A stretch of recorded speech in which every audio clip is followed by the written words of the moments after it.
Alors bonjour, bonsoir selon le moment où vous nous regardez, puisque c'est un peu l'avantage du virtuel, c'est qu'on peut être capté à tout moment du jour, même de la nuit, parce qu'on peut lire des livres la nuit aussi. Ça m'est arrivé notamment pour votre roman Annie Lulu, bonjour. Bonjour. On est ravis de vous avoir, et puis Sandrine Roudex, bonjour Sandrine. Bonjour. Pour deux romans qui ont des connexions. On va essayer de comprendre les connexions, mais voilà, il y a des liens qui sont tissés, des liens visibles et parfois un petit peu plus visibles. On va tout d'abord s'arrêter sur les titres parce que c'est deux très beaux titres, je trouve. Et les titres, souvent, j'imagine que pour une autrice, un auteur, c'est important, c'est quelque chose auquel on pense parce que c'est ce qui... Voilà, il y a la couverture, il y a aussi le titre qui porte le livre. Alors, ce qu'il faut d'air pour voler, tout d'abord. Waouh, quel beau titre tout de même. Est-ce que vous l'avez trouvé tout de suite ? Merci. Non, je ne l'ai pas trouvé tout de suite. Habituellement, je les trouve tout de suite et je n'en bouge pas. J'ai un titre de travail lors de la première ligne de mon texte écrite et ça reste jusqu'au bout, ce titre. Et celui-là, j'ai eu du mal et il m'est venu à la toute dernière minute parce que je cherchais quelque chose qui soit léger et qui dise cette nécessité de prendre de la distance entre une mère et un enfant, mais qui soit valable autant pour la mère que pour le fils. Ouais. Et la difficulté, c'était donc de pas dire mon fils, mon garçon, parce qu'autrement on aurait été focalisé uniquement que sur l'un des deux. Et comme c'est vraiment une double trajectoire, j'avais envie de raconter voilà cette terre nécessaire et à un adulte et à un enfant pour se construire. Donc cette air, il est nécessaire à la fois à la mère, on va parler de cette histoire, vous en l'occurrence, puisque c'est autobiographique, et au fils aussi. Tous les deux en ont besoin. Oui, et dans ce qu'il faut d'air pour voler, j'aimais bien cette phrase prise un peu au milieu, comme une invitation à plonger directement dans cette histoire. Alors voler, je ne sais pas si ça va vous plaire, mais moi ça me fait penser aussi à la chanson de Michel Sardou. Je vole parce que bien c'est sûr, vraiment ça. C'est bien sûr, mais c'est le même thème d'ailleurs. C'est ça, hein C'est un ado qui part. Mes chers parents, je pars. Oui, c'est exactement ça. Bon, on va éviter de chanter du Sardou aujourd'hui. Alors, la mer Noire dans les Grands Lacs. Alors là, ça c'est clair tout de suite. Et puis après, on se dit, mais oui, d'accord, on voit la mer Noire, on voit les Grands Lacs, on pense à la région des Grands Lacs. Donc c'est extrêmement géographique. Et en même temps, ça veut tout dire, tout est là-dedans, j'ai l'impression. Bien, ce sont deux cultures. Oui, deux cultures qui vont aller se rejoindre à travers les eaux d'une naissance qui est sur le point de se produire. Puisque ma protagoniste s'adresse à son enfant qui n'est pas encore né, qui va naître très bientôt. Et elle vient d'Europe de l'Est et elle va vers l'Est de la République démocratique du Congo. Et en elle se rejoignent ces deux géographies. Il fallait ça dans le titre. Vous avez pensé à d'autres titres également, comme Sandrine Roudex ? C'est un titre qui est venu assez vite et qui est né dans la poésie, comme le personnage au départ dans des vers. Et puis finalement, il s'est imposé de façon... très naturel à ce roman. On va voir l'importance de la poésie dans votre écriture parce que c'est un roman, je crois que ça se présente comme roman, hein et en même temps on n'est pas loin de la poésie. Vous, c'est un roman, en même temps on n'est pas trop loin de la biographie aussi, donc voilà, où commence le roman par exemple chez vous ? En fait pour moi, le roman commence dès lors qu'il y a une construction dramatique, dès lors que le livre commence à la fin, par exemple, par la fin. Oui. Donc le Malo qui claque la porte. Hein, voilà, la question du roman est quelque chose qui m'habite beaucoup, puisque je donne par ailleurs des cours d'écriture, et que je réfléchis justement à cette frontière-là. Il y a l'autofiction, et il y a le roman. Pour moi, les deux sont vraiment complètement intriqués. Et la différence, c'est le journal intime. Le journal intime, il y a une chronologie, il y a quelque chose qui s'écrit au flux, presque au kilomètre, qui est un relais entre la pensée, l'âme, le cœur et la main. Dès lors qu'on écrit roman sur une couverture, c'est qu'il y a eu un processus narratif. Il y a eu un choix de distanciation, un choix de pronoms. Par exemple, dans mon livre, d'ailleurs, comme le vôtre, c'est un jeu qui s'adresse à un tu, donc une première personne du singulier qui s'adresse à une deuxième personne du singulier. Tout cela, c'est une construction romanesque.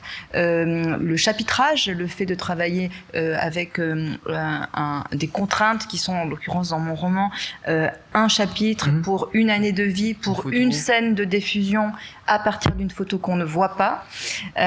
Tout cela, c'est de la construction romanesque. cette construction romanesque, cette poésie aussi, ça permet quelque part de, parce que vous parlez de choses extrêmement intimes toutes les deux, ça permet une certaine distanciation, vous l'avez dit, mais un certain recul peut-être, on se sent plus à l'aise. Tout à fait, même si lorsqu'on écrit au jeu, que ça soit un jeu complètement incarné ou bien un jeu un tout petit peu distancié parce que on y a mis un peu de nous, mais pas tout à fait comme je l'ai fait dans mes précédents romans, oui.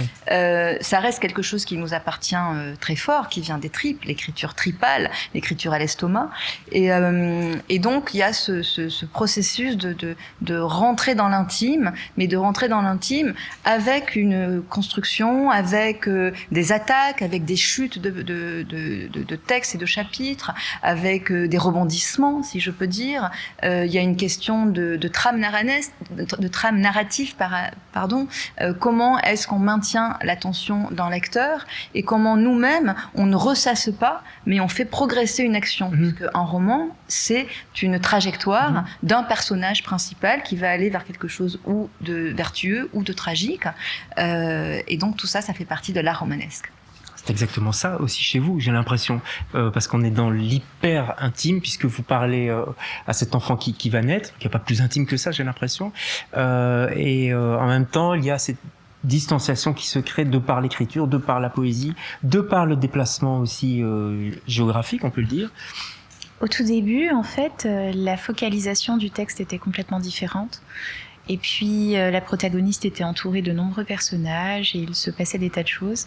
Et petit à petit, en fait, c'est en arrivant à la fin de l'écriture de la version initiale de ce roman que je me suis rendu compte que c'était mon véritable point de départ. Cette parole intime que j'entendais. C'est pas venu tout de suite, Annie, alors? Non, du tout. Ah, c'est étrange, ça. Non, Nili était accompagnée, et puis j'utilisais la troisième personne. Voilà, la focalisation était différente dans le texte, y compris le processus par lequel elle va devenir mère. Cette adresse à l'enfant n'était pas du tout présente au départ. C'est venu comment? Tout d'un coup, il y a eu cette illumination? Non, c'est venu comme l'aboutissement d'un premier travail que je pensais être le vrai. Et jusqu'à ce que je me rende compte que, bien entendu, l'intensité de sa voix, la musique de sa voix, démarrait véritablement sur ce ponton au bord du lac Kivu. Et j'ai aimé l'accompagner à partir de là, et en permettant peut-être, parce que c'est ce qu'elle m'a permis à moi de faire, en permettant au lecteur de s'introduire de manière un peu comme ça, par effraction, dans cette parole intime d'une mère à son enfant à naître, et à qui elle dit des choses qu'on ne doit pas dire à un enfant et que personne ne doit entendre. C'est ce qui m'intéressait. Oui. Des choses qu'on ne doit pas dire à un enfant, mais effectivement, il y a une musique, il y a une musicalité. C'est quelque chose... Vous avez écrit tout haut, par exemple voyez, Alors, je relis beaucoup. Ouais. Non, je n'écris pas tout haut, mais je relis énormément. Et puis C'est quelle musique qui ont accompagné? Oui, pas la musique que vous écoutiez, mais c'est quel type de musique dans l'oreille, quel rythme? En fait... La raison pour laquelle l'eau est très présente dans ce travail, c'est parce qu'il y a véritablement quelque chose du blues, du bord de fleuve, qu'on retrouve un peu dans le dor roumain aussi. Ouais, vous en parlez d'ailleurs. Hein. Il y a ce chant du bord des rives, en fait, qui était vraiment présent dans ce personnage. Et d'ailleurs, la plupart des musiques qui sont venues accompagner l'écriture de ce texte, et qui parfois se sont même manifestées dans ce texte, sont des musiques plutôt à tonalité mineure, et qui sont assez proches de blues ou de doge, enfin, oui, vraiment. Alors toutes les deux, vous ne vous épargnez pas, je trouve, vous non plus, dans votre rôle de mère, avec ce garçon qui grandit, avec les hauts et les bas. Les parents qui nous écoutent savent de quoi on parle, évidemment. Tout n'est pas rose tous les jours, mais tout n'est pas gris ni noir tous les jours non plus. Mais je trouve que voilà, vous ne vous épargnez pas. On avance, vous ne cachez rien, j'ai l'impression. Vous n'édulcorez pas. J'ai l'impression que c'est ça, écrire de la littérature, que on n'est pas là pour écrire des histoires qui se passent bien, autrement il n'y aurait pas beaucoup de romans, à vrai dire, il n'y aurait pas grand-chose à dire, et que le rôle de l'écrivain, c'est de gratter là où ça fait mal, pour essayer de comprendre, et de proposer sa sensibilité, son regard au monde. Et donc oui, dans ce livre, je ne m'épargne pas. Je n'épargne pas la mère, et au-delà de moi, je n'épargne pas le rôle de parent, qui est un rôle éminemment difficile et en même temps perfectible forcément, plein de failles, mais aussi plein d'amour. Et ce qui m'intéressait, c'était vraiment cette descente dans l'intime, l'intime d'une pensée maternelle, l'intime d'un ventre maternel, pour raconter ce désir de bien faire, mais rattrapé par toute son humanité, ses rêves d'ailleurs, ses contradictions, ses ambivalences, l'altérité aussi, parce que, encore une fois, je disais, c'est un jeu qui s'adresse à un tu. C'était très important pour moi que la mère et l'enfant soient à égalité. Alors, ils ne sont pas tout à fait à égalité puisqu'on est vraiment du point de vue de la mère, mais il y a un certain nombre de questions qui reviennent et par le biais de la photo, puisque encore une fois je suis photographe et donc j'avais besoin de matérialiser cette forme de duel qui est parfois une ronde, une danse et parfois une confrontation. Face à face. Voilà, où deux personnalités se frottent. Ouais. Parce qu'il y a une fusion, quelque part, c'est fusionnel. C'est la question de la fusion et de la diffusion. C'est comment en 20 ans, une mère et son enfant vont fusionner, défusionner, se comprendre, s'aimer, se détester, et comment on se construit grâce à ça. En fait, c'est valable par le prisme de la parentalité, mais c'est valable pour tout dans la vie. On se construit, enfin, en tout cas, moi, c'est le projet de tous mes romans, d'étudier, de comprendre, de mettre en scène la relation. Qu'est-ce que c'est? Comment on se lie les uns les autres? Comment on se lie avec nos ascendants? Comment on se lie avec nos descendants? Plus précisément au niveau de la famille. Et comment on prend des oppositions, on se met en opposition ou comment on se met en ressemblance? Comment on fait écho? Et ce qui était intéressant dans ce travail, c'était en permanence de me dire, bon voilà quel était mon point de vue à cette époque-là, dans cette scène particulière de fusion ou de diffusion, mais comment mon fils a pu le vivre lui, et comment on peut trouver une façon de danser ensemble. Annie Lulu, on pense forcément à tout ce chapitre sur la relation entre la fille et sa mère à Bucarest dans ces années qui ont l'air un petit peu sombres comme ça. Là aussi, vous n'épargnez rien. Comment vous avez approché le personnage? Je dis personnage parce qu'on est quand même dans un roman. Le personnage de votre maman qui est extrêmement romanesque aussi quelque part. D'emblée romanesque, je trouve. Alors le personnage d'Elena, c'est quasiment point pour point le contraire de ma véritable mère, de ma mère. D'accord. Ok, comme ça. Donc il y a vraiment. Le lecteur a un doute à un moment. Oui, bien entendu, à cause de la manière dont Nili énonce sa relation à sa propre mère, à son enfant qui vient, elle-même essayant de devenir une mère. Relate les moments qui sont parfois cruels ou en tout cas durs de son enfance. Très et dur, en même même, temps, ça va loin. oui, extrêmement dur, mais qui lui ont fourni les armes nécessaires pour pouvoir affronter le monde et elle se déplacer intérieurement, se déplacer physiquement. Et tout l'enjeu de cette relation avec Elena, c'est finalement que la transmission ait lieu quand même, malgré l'introduction de la rupture, malgré une mère qui ne prend pas en considération le fait que devenir mère signifie changer, signifie peut-être se dédier à un autre ou une autre qui est une personne qui vient au monde, qu'on va accompagner pendant longtemps et à qui on doit donner des outils. Elena, elle est piégée dans cette vie dont elle rêvait avant d'être enceinte de sa fille, qui pour elle est une erreur. Et Nili, à son tour, devenant cette bientôt mère, cette presque mère, le dit à son fils, « Je ne suis pas une mère », parce qu'elle a conscience de ce qu'elle ne pourra empêcher de douleur ou d'obstacles dans la vie de celui qui vient après elle. Cette phrase est terrible, je trouve. Elle dit « Je ne suis pas une mère » à son fils qui n'est pas encore né. J'ai l'impression que c'est le point maximum qu'on puisse dire. Enfin, c'est quelque chose de terrible, de très fort. Elle lui dit parce qu'elle a conscience que il aura le point de la fin dans les côtes et qu'elle n'y pourra rien. Il y a un partage de nuit entre eux.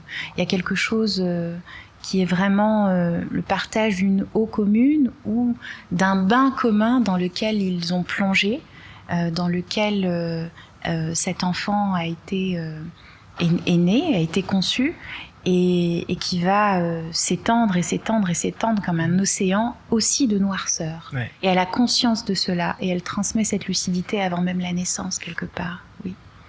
Ce qui me paraît intéressant dans ce que vous dites, Annie, et que j'ai ressenti dans votre roman, c'est la question de la transmission et de la reproduction. En fait, ce qu'on voit, c'est que cette jeune femme, finalement, reproduit cette peur d'être mère, cette difficulté à être mère que sa mère elle-même a visiblement ressenti. La mère de l'héroïne a vécu ça, et la fille, on sent qu'elle veut faire différemment, mais que cette peur-là la rattrape. Et je trouve que c'est quelque chose de très intéressant dès lors qu'on aborde la famille et la transmission. Cette question de l'héritage. Qu'est-ce qu'on fait de nos héritages? On est tous à se débattre pour surtout ne pas reproduire lorsqu'on en est conscient. Et en même temps, ça nous rattrape. Bien sûr. Et c'est quelque chose que j'ai mis aussi en scène dans mon roman, puisque... j'allais dire mon héroïne, donc c'est vous dire à quel point au bout d'un moment le roman La fameuse distance. prend sa distance. Mais mon héroïne n'a pas eu de père, et donc elle veut faire vraiment très très bien avec son fils, et en même temps ce rapport à la liberté, ce rapport à la parentalité la rattrape, et on est sans cesse les jouets de la transgénération, du transgénérationnel. Mais c'est la question de l'affiliation, en fait. Ce qui intéresse Nili, c'est de s'inscrire quelque part. Et c'est de se compléter elle-même. Et pour que cela soit possible, elle doit aller en quête de son père. Elle qui a grandi à Bucarest, Obligatoire pour elle. va aller au Congo. Pour devenir une femme, elle doit retrouver son père. Pour devenir une mère, elle doit retrouver son père. Il y a quelque chose de l'ordre de passage de relais, d'un passage, et puis même d'un tissage, c'est-à-dire de réussir à dénouer les fils qui ont été noués par l'histoire de nos aïeux, la génération qui nous précède et celle d'avant, et ainsi de suite. Dénouer ces fils et faire un tissu commun à partir d'éléments hétéroclites ou qui peuvent même être conflictuels les uns avec les autres. Et c'est en devenant la fille de son père qu'elle va embrasser la totalité d'elle-même, elle va se considérer comme la fille d'un peuple, et elle va pouvoir aimer un homme, aimer vraiment un homme. Qu'est-ce que c'est? Pardonnez-moi cette question assez plate, mais qu'est-ce que c'est être mère? Moi, je ne sais pas ce que c'est. C'est quoi pour vous? C'est accepter de voir grandir un être différent de soi, tout en lui donnant tout ce qu'on peut... tout ce qu'on peut lui donner d'amour et d'éducation. Il y a un mot qui est important pour moi, c'est le mot élever. On élève un enfant, on l'élève, ça veut dire qu'on l'éduque, mais aussi on l'élève, on l'étire comme si on voulait le faire grandir physiquement. Et en même temps, il faut l'élever en se méfiant de l'aspect miroir. On ne fait pas des mini-nous. On fait des êtres singuliers, indépendants.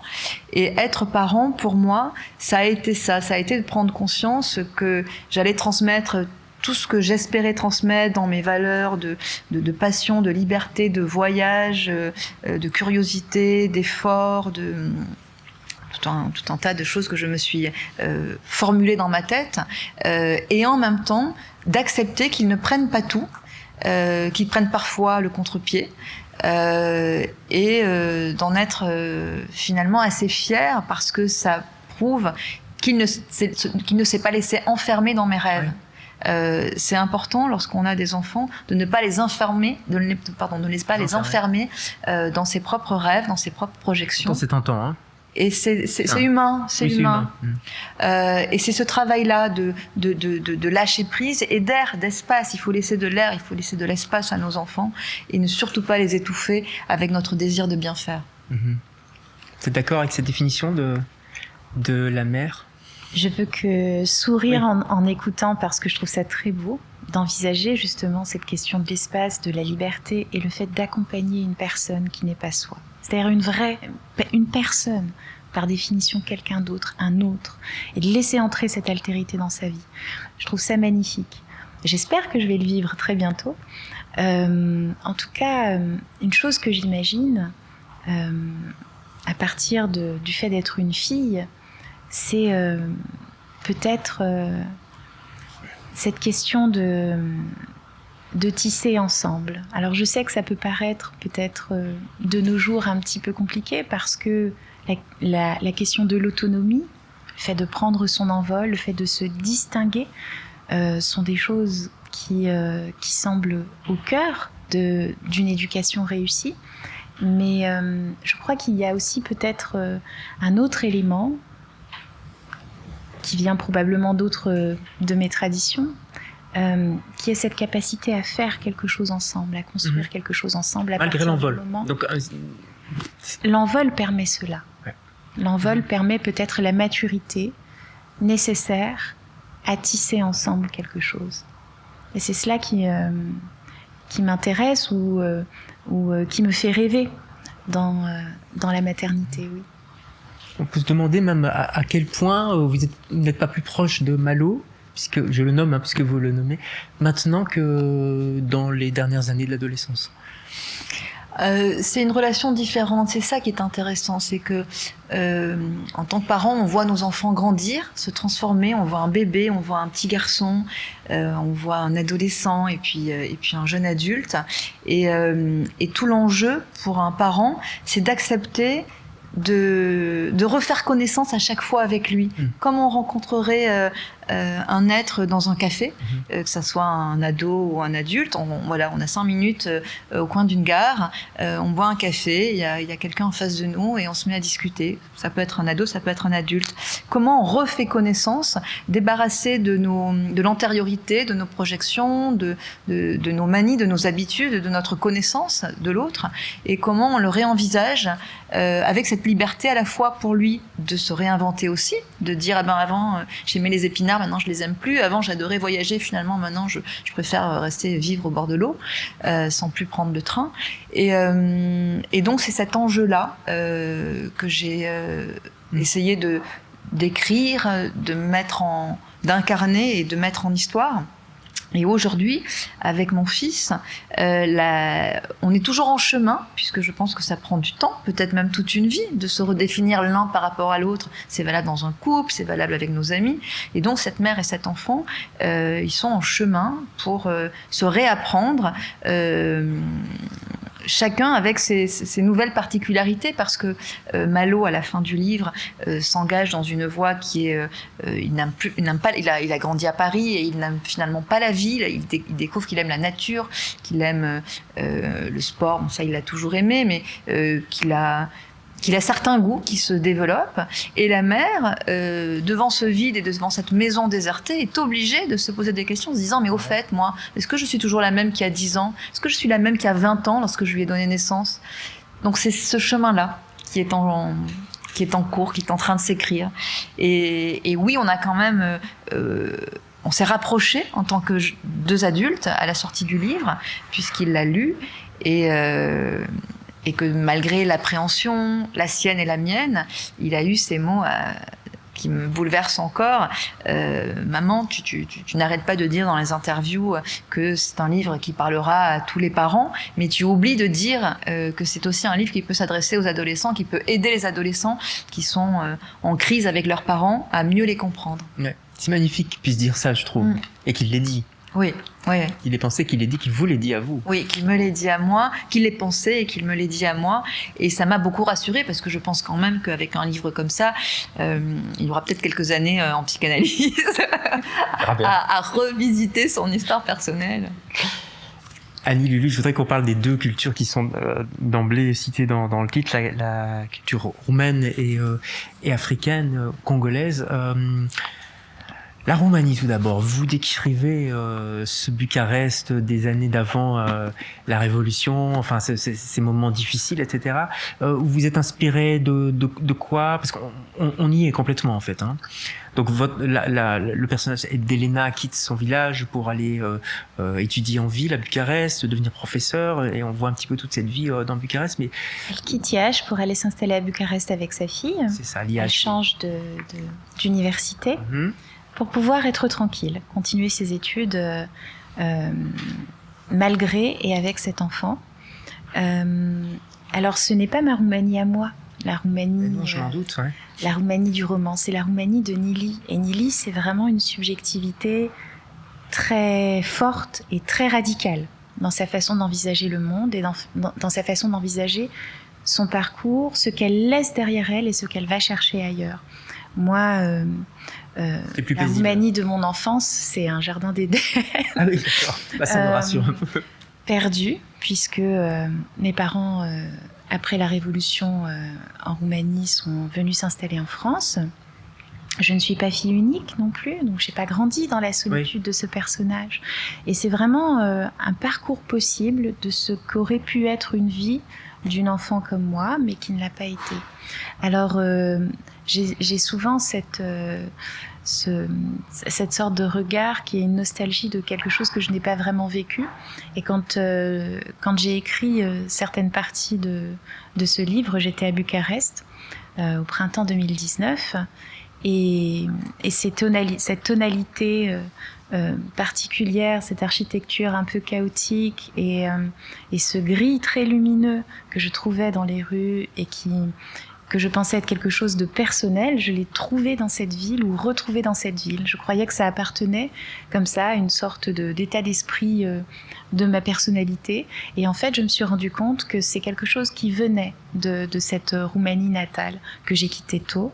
D'accord, donc vous pensez que c'était une Roumanie que vous étiez fabriquée dans votre imaginaire, c'est ça? Si j'ai bien compris.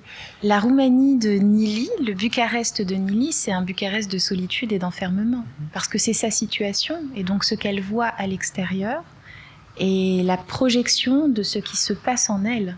Et il n'y a pas d'appel pour elle vers ce Bucarest où elle vit de façon relativement privilégiée tout de même. Il n'y a pas d'appel vers le dehors, là-bas. Il est ailleurs chez elle. Parce que précisément, une part d'elle est manquante. Et cette part d'elle, elle a un trop-plein de Bucarest, elle a un trop-plein de Iași, ça déborde. Complètement. Je voudrais qu'on revienne 2 secondes quand même sur les descriptions de scènes où elle se fait agresser, où il y a des mots, enfin c'est plus que des mots, des actes racistes à son encontre. C'est des choses que vous avez vécues, ça? Vous avez puisé un peu dans votre... Alors moi j'ai eu la chance de grandir en France, donc j'ai eu d'autres expériences. Peut-être pas forcément moins brutales d'ailleurs, mais différentes. Et pour ce qui est des personnes de ma famille ou de proches qui, comme moi, sont des enfants nés de pères étrangers et qui ont grandi en Roumanie et que je connais, il y a eu un partage d'expériences assez riche justement. Sur cet obstacle du rejet. Et puis j'ai eu la parole de mon père et la parole de ma mère. Parce qu'à l'époque de ma naissance, d'autres enfants comme moi sont nés aussi, et ils ont eu d'autres trajectoires, donc moins chanceuses que la mienne. On peut peut-être expliquer pour les spectateurs, ceux qui nous regardent, que il y avait une sorte d'accord entre les différents gouvernements. La Roumanie, qui était assez, on va dire, ouverte au régime de Mobutu, et donc énormément d'étudiants du Congo, du Zaïre à l'époque, notamment, sont allés faire leurs études en Roumanie. Quelque chose que j'ignorais, ça. Donc il y avait vraiment une sorte de passerelle. Oui, il y avait un échange, et puis on est dans l'Afrique d'après les indépendances. Il y a un projet d'une Afrique socialiste. Il y a l'idée que tous ces jeunes gens, ces jeunes Égyptiens, ces jeunes Congolais, ces jeunes Maliens qui vont aller étudier en Russie, en ex-Yougoslavie, en Roumanie ou même à Berlin-Est, vont revenir, industrialiser leur pays, construire un futur socialiste ou socialisant. Et puis ce monde s'est effondré. Et donc les enfants nés de ce projet de futur n'avaient plus de place.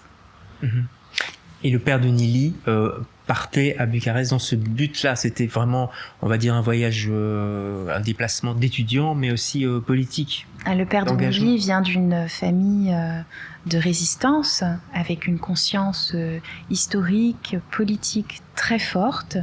Et on l'entend notamment dans une des scènes, le jour de la naissance de sa fille, qui concorde avec le jour de la Révolution, où il s'exprime à propos du régime de Ceausescu, puisqu'il en bénéficie en fait. C'est ce qui lui a permis d'aller étudier en Roumanie, eh bien c'est précisément cet homme qui a affamé son peuple, et il le défend. Il le défend. Oui, il y a un côté paradoxe un peu fou comme ça. C'était plusieurs mondes, plusieurs possibilités de futur, plusieurs logiques, plusieurs idéologies qui sont venues se confronter, se frotter, s'affronter pendant quelques années à la fin des années 80. On parle de père, je voudrais qu'on parle un petit peu justement des pères, du père de Malo, de votre père, parce que faire le deuil de son enfant qui s'envole, c'est peut-être aussi faire d'autres deuils, il y a d'autres déchirures qui remontent à ce moment-là, non? Oui, alors il faut savoir que ce qu'on appelle le syndrome du nid vide, le mot syndrome n'est pas très joli, mais donc ce grand blues qui étreint les parents lorsque l'enfant devenu grand quitte le domicile familial, touche un parent sur 3, et majoritairement des mamans, et majoritairement des mamans solo. Parce que la maman solo qui a élevé un fils, et encore plus s'il est unique, a développé une relation très fusionnelle avec lui, entre eux. Et lorsqu'il s'en va, les psys disent que ça réactive toutes les autres séparations que cette femme a vécues avec les hommes de sa vie, avec le père de l'enfant, puisque si elle est maman solo aujourd'hui célibataire, c'est que donc le père est parti ou qu'elle l'a quitté, et avec parfois son propre père, voire le grand-père. Et donc cette question-là est aussi au cœur du livre, puisque également au cours du livre, mon héroïne, qui est donc aussi un peu moi, va avoir besoin d'aller chercher son père qu'elle ne connaît pas, qui vit à l'autre bout du monde, qui vit à Wallis-et-Futuna. Et en fait, c'est là où je rejoins aussi ce que disait Annie tout à l'heure, c'est-à-dire que ce livre-là, c'est aussi le parcours d'une maman, jeune fille qui a été maman très jeune, et qui, lorsque l'enfant va partir, va se demander, mais alors en fait, j'étais une jeune fille, puis je suis devenue une mère, et maintenant, donc, ça y est, je vais enfin être une femme. Et en fait, elle se le demande pas, elle est mise au pied du mur de cette nécessité de s'inventer sans enfant et sans la jeunesse, et la vie qui va avec cette jeunesse. Donc elle est une femme, et pour être cette femme-là, elle a besoin de faire la paix avec les hommes de sa vie. Ça passe avec le père de l'enfant, on le voit à travers le livre, il y a un certain nombre d'étapes, et avec son propre père. Pour finalement s'affranchir de ces liens échoués et de pouvoir aller librement vers d'autres liens. On a beaucoup parlé des mères, c'est vrai qu'il y a l'importance des pères aussi, il y a la quête de ce père jusqu'au Congo. C'est vital en fait de comprendre qui il était, de savoir qui il était. Qui il est. Pour Nili, oui, c'est absolument nécessaire, puisqu'elle grandit dans une société où elle ne se reconnaît pas dans l'autre. Donc elle a besoin d'un autre qui la constitue, enfin dont elle s'imagine qu'il la constitue, et dans lequel elle puisse se reconnaître. Et il y a cette très belle phrase, je trouve, toute petite, et ces quelques mots comme ça, qui paraissent complètement anodins, mais qui le sont absolument pas dans le livre de Sandrine, c'est un homme qui reste. Et peut-être que finalement, tout ce déplacement, à la fois géographique, mental, physique, spirituel, c'est chercher à faire rester quelqu'un, à ce que quelqu'un ne manque plus, à ce que quelqu'un ne me manque plus, à ce que je ne sois pas à mon tour celle qui va manquer.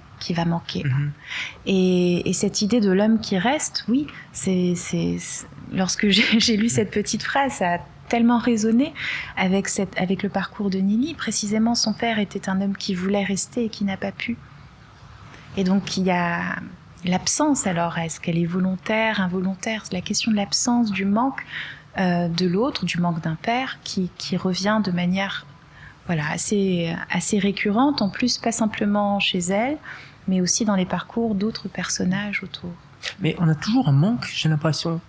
Tous les gens qui nous écoutent, qui sont autour de nous, vivent avec un manque, quel qu'il soit. Mais on parle des grands-enfants qui partent, mais ça peut être les parents qui décèdent, etc. On aura toujours un manque, c'est impossible à combler. Alors je pense que on a des manques parce qu'on est ainsi fait humainement, mais que les parcours de vie, tout le parcours d'une vie, c'est d'apprendre à combler ces manques qui sont... On parlait de l'homme les hommes qui meurent, pour Annie, de mon côté, les hommes qui partent. Mais finalement, je pense qu'il faut arriver à apprivoiser ces départs, ces disparitions, et à ne plus en dépendre. Je pense que tout l'enjeu d'une vie, c'est d'arriver à ne plus être dépendant des autres, mais tellement ancré en soi qu'on peut être en lien avec les autres sans leur faire peser ou sans éprouver de manque face aux diverses situations de la vie. Et dans mon livre, c'est vraiment ça, c'est ce parcours, ce double parcours d'émancipation, l'émancipation d'un enfant qui va apprendre à ne plus être en lien avec sa maman au quotidien et son père par ailleurs, et à arriver à se construire sans manque, ancré dans sa vie, debout, droit dans ses bottes, et cette histoire de femme, de mère, qui elle aussi va devoir apprendre à vivre sans le manque de son enfant, sans le manque de sa fonction de mère, de cette identité qu'elle a joyeusement portée, cette étiquette sociale, pour pouvoir s'en affranchir et vivre pour elle-même. Parce que c'est vrai, c'est un garçon qui a grandi sans modèle masculin. Il a eu son papa, il a eu son papa oui, c'est vrai. En garde alternée ou plus ou moins aménagée. Mais au-delà de ça, je pense qu'on est tous le fruit de disparition, de manque, de frustration, de déception. On est souvent déçus parce que parfois les autres ne nous donnent pas autant qu'on aimerait. Voilà, encore une fois, c'est valable dans les relations amoureuses, dans les relations amicales, dans les relations familiales. Mais tout l'enjeu, c'est de ne plus attendre des autres. Mon premier roman s'appelle Attendre, donc je tourne beaucoup autour de cette question. Ne plus attendre des autres pour offrir simplement notre présence, notre amour, notre joie. Voilà, cette lumière qui va dans le lien, mais pas dans un lien subi et lourd. C'est possible ? On essaie. Il y a du chemin. Bon. On écrit aussi peut-être. Ça aide l'écriture. Qu'est-ce que ça vous apporte vous d'écrire ? C'est votre premier roman. Oui. Il est salué par la critique et à raison, je trouve. C'est un très beau roman. C'est un risque aussi, d'écrire un premier roman comme ça, aussi profond, aussi fort. Enfin, vous voyez ce que je veux dire ? Vous auriez pu commencer plus discrètement, plus en douceur. C'est quelque chose de on y va quoi. Vous aviez écrit avant des nouvelles ou Non, c'était mon premier récit. Vérité, puisqu'avant j'écrivais de la poésie, j'en écris toujours un peu d'ailleurs, pas mal même, et c'est la première fois que j'ai construit un texte qui soit un récit, voilà, que j'ai véritablement construit une narration et que j'ai raconté une histoire. Et le déclic, c'était quoi ? Parce que vous auriez pu continuer à écrire de la poésie. En fait, c'est venu de la poésie. Le personnage de Nili, en tout cas cette voix qui est celle de la fin de la première version du roman et qu'on entend au départ, quand on ouvre ce roman, cette voix-là est arrivée dans un poème. Et puis elle revenait de manière récurrente et je m'étais jamais retrouvée confrontée à une voix de narration à l'intérieur d'un texte qui soit aussi singulière, enfin qui soit une femme et donc du coup je me suis simplement laissée entraînée à l'accompagner et à en faire une personne, et elle voulait devenir une personne et exister. C'est elle qui le réclamait. Oui. Elle voulait son roman. Et elle l'a fait avec énormément de patience jusqu'au jour où j'ai décidé de tout arrêter pour écrire ce livre et m'y consacrer entièrement. Et oui, écrire, bien entendu, quelque part, alors est-ce que ça comble un manque ? Je crois pas. Mais ça permet d'écrire des chants à partir de ce manque. Et c'est intéressant parce que, oui, par exemple, le dor dont Nili parle, qui est ce spleen roumain, c'est aussi une expression pour dire à quelqu'un tu me manques, je dor de tine. Donc c'est quelque chose qui en même temps exprime un blues et qui est le manque même, et pas uniquement dans l'âpreté, la dureté de ce manque, mais aussi dans le plaisir de le vivre parce qu'on s'y sent vivant et parce que il est constitutif de la vie même. Et c'est un chant. Et il y a véritablement cette idée que c'est un chant qui peut être partager, chanter avec d'autres, c'est le chant de la nostalgie en quelque sorte, le dor. Et Nili, elle est habitée par cela, et à elle lui manque son père. Sans dévoiler la fin du roman, elle manquera elle aussi. L'homme qu'elle aime est absent et manque, et sa mère est loin. Et il y a comme ça ce qui fait tenir ensemble finalement toutes ces trajectoires. C'est ce dor, c'est ce manque, c'est ce petit creuset, c'est ce sillon dans le parcours de vie qui rappelle qu'on peut nommer ceux qui ont été après nous et qu'on sera nommé aussi. Et donc, finalement, ce manque devient la vie même parce qu'il fait revenir sans cesse les disparus et on les réinterprète. C'est habiter avec ces manques, c'est ça un petit peu aussi. Oui, je rebondissais sur cette question de manque. Pour moi, l'écriture, et lorsque j'ai écrit ce livre, j'étais vraiment en manque de mon fils, donc je me suis mise à écrire.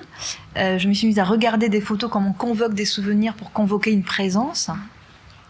Et puis, étant photographe, j'ai eu besoin d'écrire les photos pour rendre visible ce qui était invisible. C'était finalement ce lien entre le caché et le voilà, le visible et l'invisible, le montré et le caché. Et donc dans le livre, chaque chapitre est construit à partir d'une photo de famille qu'on ne voit pas, volontairement. Au départ, je me suis posé la question de mettre de la photo dans le livre. J'aime beaucoup le lien texte et photo. Et puis je ne l'ai pas fait parce que je voulais que chaque photo puisse être appropriée par d'autres lecteurs, d'autres familles qui ont, elles aussi, une photo d'un enfant qui souffle une bougie, une photo d'un enfant qui apprend à faire du vélo ou à marcher. Et finalement, en faisant ça, en travaillant sur mon manque, j'ai pu le combler par des mots et aussi par des photos. Et je pense que, en effet, de toute façon, le manque est moteur. C'est parce qu'on a des frustrations dans la vie, et ça vient dès l'enfance, au moment de la construction d'un enfant, aux différents stades psychanalytiques, avec évidemment Oedipe qui nous frustre parce que on aimerait tomber à pouvoir aimer papa ou aimer maman, et puis non, on peut pas. On est en manque de cet amour-là. C'est ça qui nous oblige à grandir et à nous construire. Donc le manque est fondateur dans l'écriture, évidemment, dans la photo, dans tous les arts. Mais je pense qu'il faut arriver à s'en sortir. Et c'est le parcours de cette héroïne, personnage, auteur, qui cherche à s'en sortir. Ce qui est marrant, c'est que j'ai lu que vous étiez photographe, mais portraitiste. Donc, c'est-à-dire que c'est particulier, portraitiste, parce que voilà, il y a des photographes qui font des paysages, qui font etc., toutes sortes de choses. Vous, c'est comme si vous alliez chercher quelque chose dans l'être qui est en face de vous. En fait, tous les directeurs photos avec qui je travaille dans la presse magazine, me disent que j'écris mes photos. Et en fait, j'essaie de traduire à l'extérieur ce que je ressens d'une personne à l'intérieur. J'arrive dans une rencontre, donc je fais beaucoup de personnages, de personnes du monde de la culture, de l'actualité, et je ressens quelque chose d'eux, extérieurement, dans une rencontre, un instant présent, que je vais essayer de traduire par une mise en scène, par une lumière, par une composition photographique. Et c'est exactement ce que je fais dans mes livres, c'est-à-dire que j'essaie de raconter avec des mots l'intériorité psychologique de personnages, de relations, et d'une histoire et de parcours humain. Voilà, donc ça se rejoint. Oui, je trouve. C'est quoi les mots pour vous, Annie ? Puisque vous dites que vous faites de la poésie, donc les mots sont là tous les jours. Vous écrivez tous les jours, par exemple, ce sont des compagnons? C'est une végétation. C'est une forêt et il faut se débrouiller à l'intérieur. On est obligé, de un peu tailler quelques branchages et puis d'essayer de fabriquer quelque chose avec. Mais c'est une végétation, c'est un foisonnement, c'est le scintillement. Vous l'avez découvert quand, ce jardin? Il était là tout de suite, très jeune? Assez tôt, en fait, surtout dans l'apprentissage du français. Puisque après notre arrivée en France, ma mère a pris des cours de français. Nous parlions roumain avec mes parents à la maison, y compris mon père. Et afin de mémoriser son propre apprentissage, en fait, elle me le retransmettait, elle me le faisait. Ah oui. Et donc, autour de l'âge de 5 ans, j'ai appris à lire et à écrire le français. Et après, c'est devenu comme ça quelque chose à la fois de moments de douceur, de chaleur que j'aimais vivre avec elle et que je pouvais retrouver. Et puis, je me suis rendu compte que voilà, on pouvait lire des histoires et puis après en écrire. Et mes parents m'ont offert une machine à écrire quand j'étais enfant. Donc, oui. Encore une fois, la transmission dont on parlait. Parce que l'écriture, c'est votre maman, en tout cas le goût de l'écriture, c'est elle, puis il y a cette machine, oui. Alors pas forcément lors d'une projection de leur part, mais c'est quelque chose, je pense, qu'ils ont vu et qu'ils ont essayé d'encourager. Parce qu'il n'y a jamais véritablement eu une sorte de dénonciation d'un objectif quelconque, mais c'était présent, c'était là, et il y avait des livres, et il y avait cette demande, et ils l'ont entendu, et ils l'ont accompagné avec beaucoup de beauté. Ils ont bien fait, parce que ça nous donne un magnifique livre. Je vais rappeler le titre parce qu'on arrive déjà au terme de cet entretien qui était passionnant. La mer Noire dans les Grands Lacs, voilà, Annie Lulu. C'est aux éditions Julliard. premier roman qu'on vous conseille, magnifique. Autre magnifique roman, c'est pas le premier, c'est le 4e, je crois, Sandrine. Hein. Sandrine Roudeil, Ce qu'il faut d'air pour voler. Et on les voit, les petites photos. C'est lui sur la photo. Oui, qui grandit, voilà. Oui. Qui grandit. Qui à un moment donné, voilà, est-ce qu'il faudra... Oui, j'avais envie de ce pacte de vérité que j'ai fait avec moi-même en écrivant de manière sans filtre, si frontale, j'avais envie qu'elle soit traduite dans la couverture. Merci beaucoup, ce sont 2 magnifiques romans, j'étais vraiment heureux de vous recevoir ici tous les deux, j'espère qu'on a pu transmettre cette passion, ce goût aussi, et puis ces choix de... On parle pas souvent et si facilement, je trouve, de ces sujets-là, notamment le vôtre. Merci beaucoup d'avoir participé à cette discussion, et puis à bientôt pour d'autres rendez-vous.